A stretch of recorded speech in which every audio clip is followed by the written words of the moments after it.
한 서기관이 예수님께 찾아와서 질문을 합니다. 예수님, 여러 가지 계명들이 많이 있는데 그 중에 첫 번째 계명, 가장 중요한 계명이 무엇일까요? 그랬더니 예수님께서 지체하지 않고 말씀을 하십니다. 첫째는 이것이니 이스라엘아 들으라. 주 곧 우리 하나님은 유일한 주시라. 너의 마음을 다하고 목숨을 다하고 뜻을 다하고 힘을 다하여 주 너의 하나님을 사랑하라 하신 것이요. 둘째는 이것이니 너의 이웃을 너의 자신과 같이 사랑하라 하신 것이라. 이보다 더 큰 계명이 없느니라. 여러분 아멘이십니까? 우리가 예수 그리스도를 통해 구원의 은혜를 받아 하나님의 자녀로 인생을 살아가고 있습니다. 이렇게 예배를 드리는 것도, 은혜를 사모하는 것도 그 끝에는 무엇이 있어야 된다고요? 그 우리 중심에는 무엇이 있어야 된다고요? 마음과 목숨과 뜻과 힘을 다해 주 하나님을 사랑함으로 드릴 수 있어야 된다는 것이죠.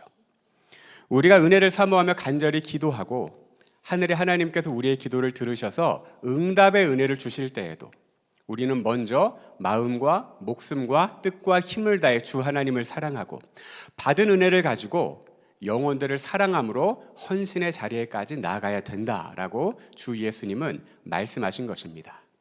자, 이제 우리의 삶을 이 말씀에 비추어서 한번 돌아보기를 원합니다. 지난 한 주간의 삶 속에 교회에서뿐만 아니라 우리의 가정에서도, 우리 일터에서도, 내 개인적인 삶의 모든 영역에서도 과연 나는 얼마나 하나님을 생각하고 과연 마음과 목숨과 뜻과 힘을 다해 하나님을 사랑했는가? 그리고 받은 은혜를 가지고 주님의 말씀 순종하기 위해 이웃을 사랑하기 위해서 얼마나 순종을 했는가? 한번 돌아볼 필요가 있는 것입니다. 오늘 우리가 나누는 이 누가복음의 말씀은요, 예수님께서 주시는 은혜, 그리고 우리가 구하는 것보다 더 풍성한 은혜로 응답을 주시는 주님의 말씀에 대해서 나누게 될 텐데, 이 말씀을 받기 직전에 우리의 마음도, 이 말씀을 받은 이후에도, 그리고 이 말씀을 따라 살아감으로 풍성한 은혜를 받는 그 시간까지도 우리는 항상 온 마음과 정성을 다해 주 하나님을 사랑하고 이웃을 사랑함으로 헌신의 자리에 있어야 할 줄로 믿습니다. 이것이 하루하루를 살아가는 우리 성도의 삶의 목적이다라는 사실을 우리가 꼭 기억해야겠습니다. 자, 오늘 말씀의 내용은 이렇습니다. 예수님께서 남유다에 사역을 하시고 중간에 사마리아 지역에서도 사역을 하시고 북쪽에 있는 갈릴리호수 주변 지역에서도 사역을 하셨어요. 병든 자를 고치시고 하나님 말씀을 가르치시고 천국 복음을 전하시는 사역을 3년 동안이나 하셨습니다. 이제 3년의 끝이 다 다다랐어요. 마지막으로 예수님은 예루살렘을 향해 작정하시고 올라가시게 됩니다. 그런데 지금 예루살렘으로 올라가는 이 마지막 여정, 그곳에 도착을 하면은 무엇이 기다리고 있을까요? 이제 십자가만이 기다리고 있는 것입니다. 그런데 예루살렘으로 가는 이 마지막 여정길에서도 예수님을 알아보고 찾아오는 수많은 사람들을 만나셨고 많은 병자들이 주님의 은혜를 사모하며 예수님께 간구했을 때 예수님께서는 한 명도 빼놓지 않으시고 그들을 다 치유해 주셨어요. 은혜를 베풀어 주셨습니다. 그래서 그 말씀을 따라 우리에게 뭐라고 가르치고 있냐면요, 예수님은 사랑하시되 끝까지 사랑하셨다. 끝까지 사랑하셨다. 이렇게 말씀을 해주고 있죠. 그 중에 오늘 말씀에 10명의 이제 나병 환자들이 등장을 하게 되는 것입니다. 당시 나병이라고 하면은요, 여러분, 의료 환경이나 보건 여건이 좋지가 못했기 때문에 전염성이 강한 이 나병, 한번 걸리게 되면은 피부도 뼈도 온 몸이 아주 심각한 타격을 입게 되는 거예요. 전염성은 또 얼마나 강한지 한번 판정이 나면은 즉시 가족들로부터 분리해야만 했습니다. 사회생활도 할 수가 없어요. 그럼 격리하고 치료해 주는 곳이 있는가? 그런 것도 없었어요. 그냥 산으로 쫓겨나거나 광야로 쫓겨나거나. 그래서 그렇게 병든 몸을 가지고 산에서 광야에서 쓸쓸하게 지내다가 치료도 못 받고 죽어가는 사람들이 많다고 하죠. 그러던 와중에 우연히 똑같은 나병에 걸린 사람을 만나게라도 되면은 함께 뭉치는 거예요. 자신들끼리. 다른 사람들을 만날 수가 없으니까. 그러다가 10명의 나병 환자들이 함께 모이게 됐는데 예루살렘으로 향하고 있는 예수님을 만나게 되었던 것입니다. 그리고 예수님을 향해 부르짖게 돼요. 이 말씀 속에서 우리는 세 가지의 내용을 함께 살펴보고 주님께서는 이 기도에 이렇게 응답을 주시는구나. 그리고 이런 믿음을 보이는 성도에게 미처 몰랐던 더 풍성한 은혜도 응답해 주시는구나 라는 것을 알게 될 것입니다. 오늘 말씀을 통해 나눌 세 가지의 내용 중에 첫 번째, 함께 한번 읽어보겠습니다. 시작. 하나님은 겸손한 마음의 기도를 들어주십니다. 어떤 기도를 들어주신다고요? 겸손한 기도. 10명의 나병 환자들이 예수님을 만나 부르짖습니다. 누가복음 17장 12, 13절. 한 마을에 들어가시니 나병 환자 10명이 예수를 만나 멀리 서서 소리를 높이 이르되 예수 선생님이여 우리를 불쌍히 여기소서, 이렇게 기도를 해요. 근데 여기서 이 나병 환자들이 예수님을 선생님 이렇게 불렀다고 나와 있는데 영어 성경을 보면은요 마스터 이렇게 부르는 것으로 나옵니다. 다시 말해 주 예수님 이렇게 불렀다라는 것이죠. 이어서 그들은 기도의 내용을 이렇게 담습니다. 우리를 불쌍히 여겨 주옵소서. 여러분, 이 불쌍히 여겨달라는 말은요 하나님의 전지전능하심을 인정하는 기도요, 나의 보잘것없음을 인정하는 기도입니다. 다시 말해 당신이 나를 긍휼히 여겨주세요, 당신이 내게 은혜를 주시지 않으면 저 살 수가 없습니다라고 하는 낮은 자의 기도요, 겸손한 자의 기도가 되는 것입니다. 이들은 나병에 걸렸고 가진 것도 없고 치료도 받지 못하는 상태, 무엇 하나 이 주님께 드릴 것이 없지만 다만 나를 불쌍히 여겨달라는 겸손하고도 간절한 기도를 주 예수님께 외쳐 부르짖었던 것이죠. 과연 주님은요 우리를 불쌍히 여기시고 긍휼을 베풀어 주시는 분이신 줄로 믿습니다. 여러분, 이 겸손한 기도를 했던 사람들이 많이 있는데 대표적인 사람 중에 한 명이 바로 다윗을 들 수가 있겠어요. 다윗이 지금 현재 왕인 사울 왕에게 쫓겨서 광야로 다니다가 더 이상 광야에서도 숨을 것이 없자 다른 이방 나라로까지 도망을 가게 되는 때에 아비멜렉이라고 하는 왕 앞에서 미친 채 합니다. 그래서 이 아비멜렉 왕이 자신을 해하지 못하도록 침을 질질 흘리고 막 미친 채 하고, 그러면서 이 왕에게서 쫓겨나게 되죠. 죽음은 면하게 됩니다.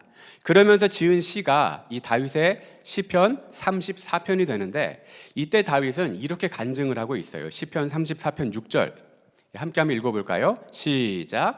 이 공고한 자가 부르짖음에 여호와께서 들으시고 그의 모든 환난에서 구원하셨도다. 아멘.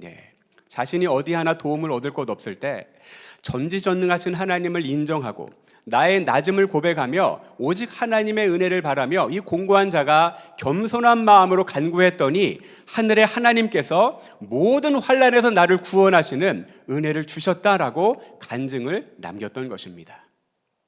그렇습니다, 여러분. 하늘의 하나님은 모든 것이 우리 하나님의 은혜로 우리에게 주시지 않습니까? 우리의 삶에서 누리는 우리가 받아왔던 모든 것이 하나님의 은혜임을 기억하며 낮은 자의 마음으로, 겸손한 마음으로, 그리고 간절함으로 주 앞에 나아가 기도할 때 하나님은 우리의 기도를 들어주시는 것입니다. 그리고 또 이런 경우도 있어요. 우리가 인생을 살다 보면 예기치 않은 고난을 당하는 경우들이 있잖아요. 갑작스럽게 연락이 와서 사고의 소식을 듣거나 갑작스럽게 우리의 몸과 마음을 심히 힘들게 하는 일들, 여러 가지 일들, 심지어 우리의 마음을 두려움에 휩싸이게 하는 많은 일들, 그래서 뭐라고 기도해야 될지조차 모르겠는 그런 상황들 속에서 여러분, 그때 이 기도를 기억하십시오. 내가 뭐라고 기도해야 될지 모르겠지만 주님, 지금 저는 고난에 빠졌고 고난의 골짜기에 들어섰습니다. 다만 저를 불쌍히 여겨 주시옵소서. 이렇게만 기도해도요, 내 마음을 겸손히 하고 나를 불쌍히 여겨달라고 하나님 앞에 부르짖을 때 하나님은 그 기도를 들어주시는 줄로 믿으시기를 바랍니다. 예수님께서 이들에게 말씀을 하세요. 주 예수님, 우리를 불쌍히 여겨 주옵소서. 가까이 오지도 못해요. 나병에 걸렸으니까. 그랬더니 예수님께서 저 멀리서 불쌍히 여겨달라는 그들의 기도를 들으시고 즉시 말씀을 하십니다. 17장 14절 보시고 이르시되 가서 제사장들에게 너희 몸을 보이라 하셨더니 그들이 가다가 깨끗함을 받은지라. 여러분, 왜 제사장에게 가라 그랬을까요? 당시에 어떤 사람이 나병에 걸렸다면 즉시 가족으로부터 사유로부터 나가야 되잖아요. 이 판결을 누가 했나? 제사장이 했어요, 당시에는. 그리고 내가 광야에 들에 있을 때 병이 우연히 나은 것 같아요. 그러면은 다시 이 병이 나았다는 판정을 받아야 되는데 이 판정 또한 제사장들이 했거든요. 그런데 예수님께서 지금 제사장들에게 가서 너희 몸을 보이라 하셨던 때 몸이 나았어요, 안 나았어요? 아직 안 나왔거든요. 아니 보니까 나은 기미조차 보이질 않는데 예수님은 제사장들에게 가서 보이라 말씀을 하시는 거예요. 아무런 희망이 보이지 않는데 우리 몸을 보니까 말이죠, 여전히 병들어 있어요. 근데 이 나병 환자들이 이때 뭘 잘했냐면요, 예수님의 말씀을 믿었어요. 믿고 순종했다라는 사실입니다. 그러므로 여러분, 말씀을 받고 그 말씀을 믿으며 순종할 때 하나님은 그 성도에게 반드시 응답하시고 반드시 보답해 주신다라는 사실을 우리는 또한 알 수 있는 것입니다. 자, 1번 대지의 결론은 이것입니다. 따라해 보세요. 겸손히 기도하고 믿음으로 순종합시다. 그때 우리는 하나님, 살아계신 하나님이 내 인생에 임재하시고 부어주시는 놀라운 은혜를 경험하게 될 것입니다. 자, 두 번째, 함께 한번 읽습니다. 시작. 하나님을 향한 믿음은 우리의 감사로 표현이 됩니다. 우리의 감사로 표현이 된다. 자, 10명이 다 주의 말씀을 믿고 제사장에게 가던 중에 보니까 다 나았어요. 야, 얼마나 기뻤을까요? 예. 모두가 다 예수님을 생각하지 않았을까 싶어요. 야, 예수님 정말 감사하다. 말씀을 믿고 순종했더니 가는 길에 이렇게 온몸이 다 나았구나. 야, 얼마나 기뻤을까요? 그런데 예수님을 기억하고 예수님을 생각하며 먼저 예수님께 돌아와 하나님께 영광 올려드리고 예수님께 감사합니다라고 엎드려 절했던 사람은 몇 명이었을까요? 단 한 명이었어요. 한 명. 10명이 다 나았는데 한 명만 먼저 예수님께 나와 먼저 감사를 드렸다라는 사실이죠. 나머지 9명은 뭐 했을까요? 네, 집으로 갔겠죠. 병이 다 나았으니까 가족들이 얼마나 보고 싶었겠어요. 내가 없어서 가족들이 정말 고생 많이 했는데 내가 이제 가족들에게 돌아가서 열심히 가족들을 위해서 일해야지, 노력해야지, 이런 생각을 가지고 집으로 가족들에게로 돌아가지 않았을까 생각을 해보게 됩니다. 그런데 여러분, 이 예수님께 돌아온 단 한 명을 우리는 기억해야 합니다. 왜 이 사람은 가족들에게 가고 싶지 않았겠어요?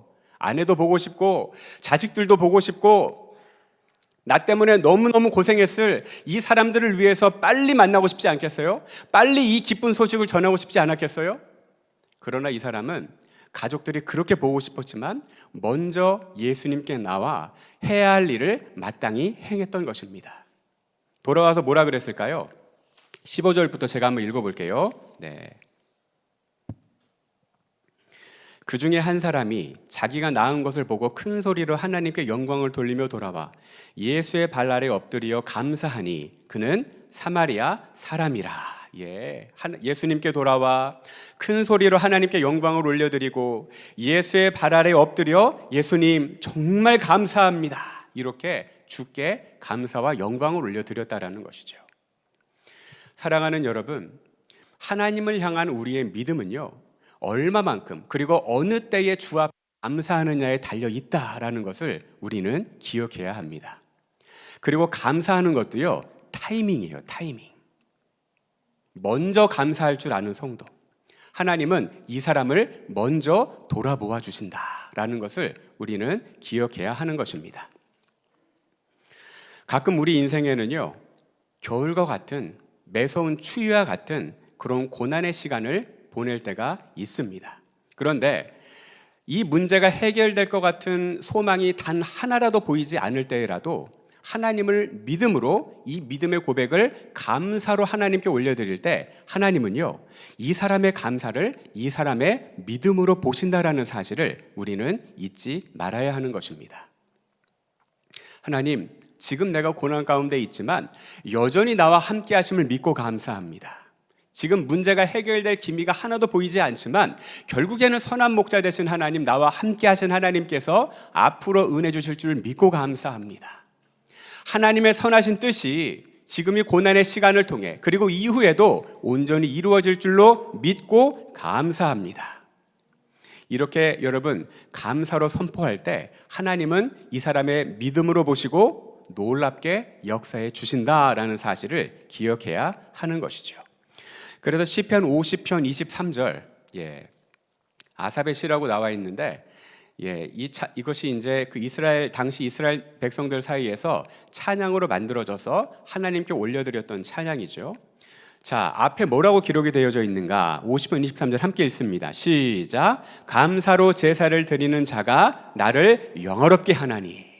평안할 때 먼저 하나님께 나와 감사함으로, 고난 가운데 있을지라도 하나님을 믿으며 감사의 제사를, 감사의 찬양을 드릴 때 하나님은 이 성도의 감사를 통해 영광 받으신다라고 우리에게 가르쳐 주는 것이죠. 이제 우리가 한번 돌아볼 필요가 있겠습니다. 나는 가장 먼저 하나님께 나와 감사의 찬양, 감사의 제사를 드리는 삶을 살고 있는지 우리 스스로 한번 돌아볼 필요가 있겠습니다. 마지막 세 번째입니다. 함께 한번 읽어볼게요. 시작. 하나님은 감사의 제사를 드리는 자에게 더 큰 축복을 주십니다. 우리가 고난 가운데 있을지라도 먼저 하나님 앞에 감사를 드릴 때 하나님은 우리의 감사를 통해 영광 받으시고, 먼저 감사할 줄 아는 성도를 그 사람의 믿음으로 보신다라고 말씀드렸죠. 그런데 오늘 우리가 읽은 이 말씀을 보니까요, 감사하러 돌아온 이 한 사람에게는 주 예수님께서 미처 기대하지 않았던 놀라운 은혜를 주세요. 어떤 은혜를 주셨을까요? 제가 17절부터 한번 읽어볼게요. 예수께서 대답하여 이르시되 10사람이 다 깨끗함을 받지 아니하였느냐? 그 9은 어디 있느냐? 이 이방인 외에는 하나님께 영광을 돌리러 돌아온 자가 없느냐 하시고 그에게 이르시되 일어나 가라, 너의 믿음이 너를 구원하였느니라 하시니라. 아멘.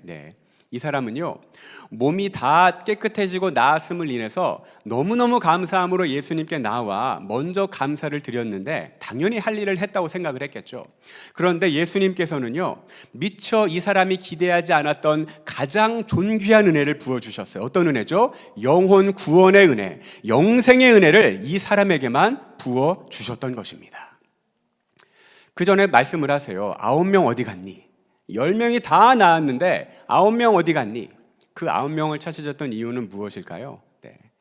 그 사람들이 감사를 드리지 않았기 때문에 핀잔하시거나 혹은 그 사람들을 혼내려고 하셨다는 말씀이라기보다는 9명도 구원받아야 되는데, 몸이 나은 것도 중요하지만 영혼 구원의 은혜를 그 9명도 받아야 되는데 받지 못했음으로 인한 안타까움으로 찾으셨던 것으로 이해가 됩니다. 어쨌거나 영혼 구원의 은혜를 받은 사람은 감사할 줄 알았던 이 단 한 명이었어요. 사랑하는 여러분, 주님은요, 오늘도 우리를 보고 계세요. 역대상 16장의 말씀을 보니까 여호와의 눈은 온 땅을 두루 감찰하사 전심으로 자기를 향하는 자들을 위하여 능력을 베푸시나니, 이렇게 우리에게 증거하고 있죠. 하나님은 여전히 오늘도 모든 성도의 한 명 한 명의 삶을 돌아보고 계십니다. 그 중에서 누가 은혜를 받는다고요? 감사할 줄 아는 성도, 하나님을 믿고 의지하는 성도, 전심으로 하나님을 바라는 성도에게 하나님은 능력을 베풀어 주시는 줄로 믿습니다. 그 중에서도 감사할 줄 아는 성도에게 더 풍성한 은혜로 응답해 주신다. 진짜 축복은 감사한 이후에 시작이 되었던 것입니다. 그러므로 여러분, 지금 내가 비록 어려움 가운데 있고 고난 가운데 있고 낙심 가운데 있을지라도 오히려 하나님을 믿음으로 감사를 드린다면 이것은요, 나의 미래를 축복하는 거예요. 나의 가정을 축복하는 거예요. 지금 비록 우리 자녀들 중에는요, 정말 하나님을 잘 믿고 신앙생활을 잘 하는 자녀들도 있지만 아직 주님의 은혜가 더 필요한 자녀들도 있지 않습니까? 어떤 분들은 이런 분도 있을지 모르겠어요.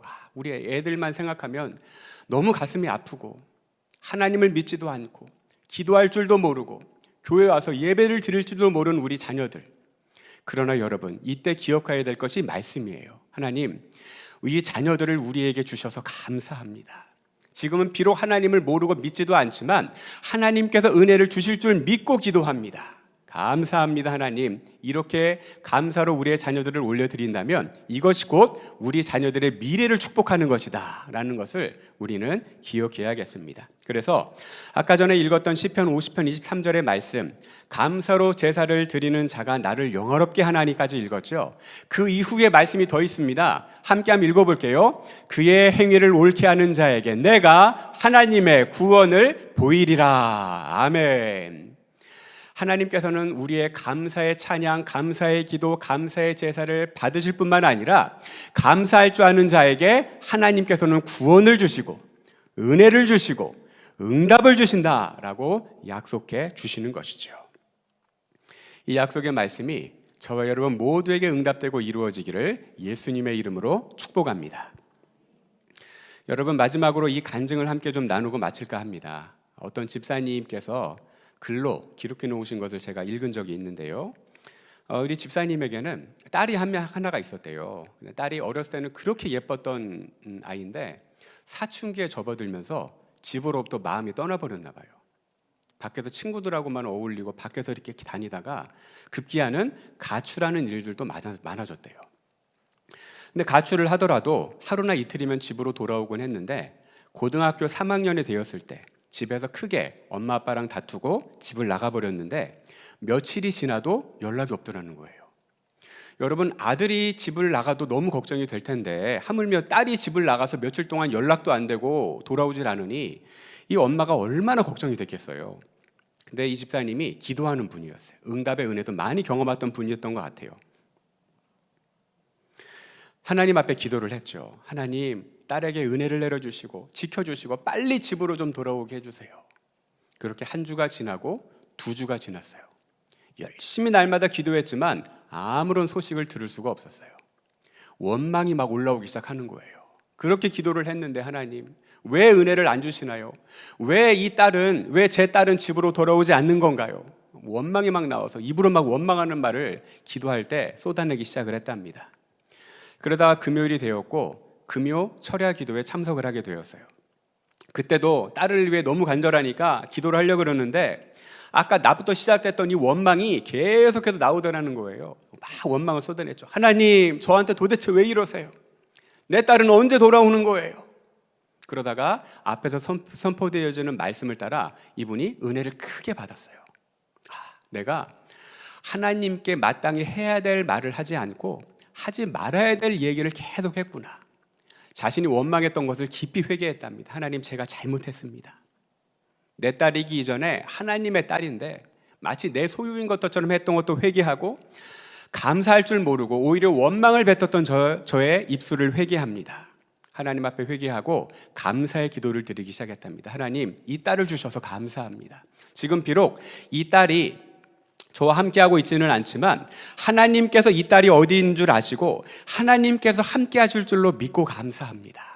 하나님께서 결국에는 은혜 주실 줄로 믿고 감사합니다. 진심 어린 회개와 진정한 감사의 기도를 그 밤 드렸다고 합니다. 그리고 집으로 돌아왔어요.